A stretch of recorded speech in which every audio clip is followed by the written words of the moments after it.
Առաջին հերթին շատ կարևոր է ընդունել դիագնոզը, այսինքն ես եւս իմ պացիենտների նման ես ինքս անցել եմ այդ բոլոր փուլերով։ Սկզբից չենք հավատում, որ նմանատիպ խնդիր է, այնուհետև հետազոտվում ենք ու համոզվում ենք։ Դրանից հետո իմ դեպքում ես որոշակի ժամանակ, այսպես ասած, տանջվեցի, մինչև ի վերջո հասա այն կետին, որ հակադեպրեսանտներ եւ հոգեթերապիան դա լավագույն լուծումն է տալու եւ ինչպես տեսնում եք, ես նորմալ հիմա նստած եմ եւ փառք Աստծո ռեմիսիայի մեջ եմ եւ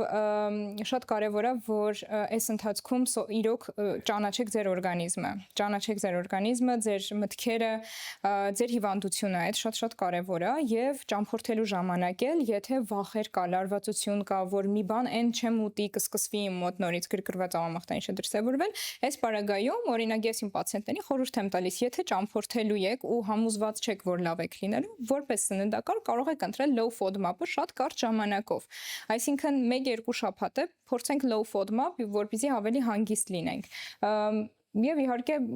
ֆիքսվենք դրական էմոցիաների վրա, որտեղ ճամփորդությունը միշտ դրական էմոցիա է բերում։